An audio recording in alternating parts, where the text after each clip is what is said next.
प्यारे दोस्तों, ये तो निश्चित है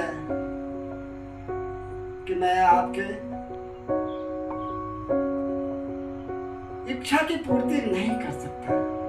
मुझ में कोई क्षमता नहीं है जिसकी आपको जरूरत है और हम सभी को जरूरत है, क्योंकि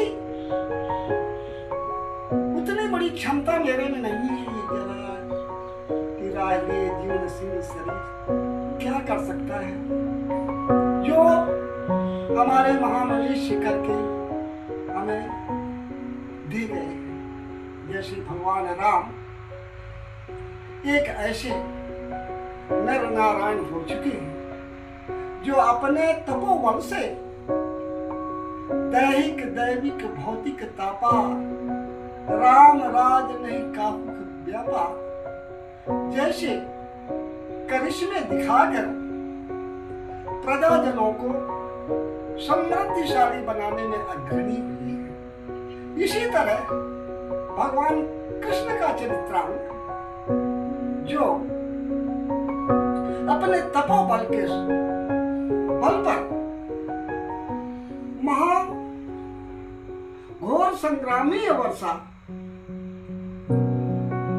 के बीच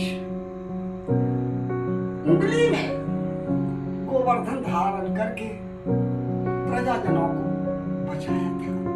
इस तरह हम जैसे लोगों में क्षमता का अभाव है, इससे सोचते हुए सिर्फ इतना ही कि हम एक सामाजिक प्राणी हैं, मानवीय अवतरण लिए हुए हैं, इसे सचेता अवस्था के अंतर्गत आंका जा रहा है। ऐसी परिस्थिति में हमें कुछ न कुछ करने की जरूरत है, क्योंकि कल्पना मात्र से तो कुछ हो नहीं सकता। वैसे भी कहा है कि उद्यमेन ही सिद्धांत कार्याणि न मनोरथे नहीं सुप्तस्य सिंहस्य प्रविशन्ति मुखे मृगः। इस तरह से उत्तम मात्र से ऐसा कुछ हो नहीं सकता। इससे इन सब बातों पर चिंतनीय आभा को बिखेरते हुए मैं जो कुछ आप लोगों के सम्मुख प्रस्तुत कर रहा हूं वह मात्र परिचय है। ये मानते हुए कि जब मेरे सकल सूरत को आप देखेंगे तो ये कहेंगे अरे बाबा है। और इतना ही नहीं, जब मैं इस तरह का गुणान बात उच्चारित करूंगा तो निश्चित है कि अरे ये तो भक्त भी है। देखो ना, भक्ति की आभा को बिखेरना चाहता है। इतना ही नहीं, ये साहित्यिक रचना जो कवि के रूप में प्रकट किया हूं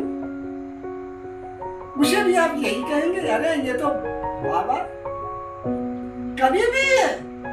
और इतना ही नहीं, जब संगीत में ध्वनियों से उच्चारित होगा तो आप ये भी कह सकते हैं कि ये संगीतकार भी है जो नवधा भक्ति के अंतर्गत आता है। इन सब बातों से जब आप परिचित हो जाएंगे तो आगे कदम बढ़ाना हम सभी के लिए स्वीकृत हो जाएगा। अभी तो मैं सिर्फ उस तरह छुपा हुआ हूं जिस तरह उदर बीच शिशु करत वास नवनिमास सदा, जहाँ प्रकृति की लीला सुशीला करत छाया, तब कामना की शुभ घड़ी आया सुहाना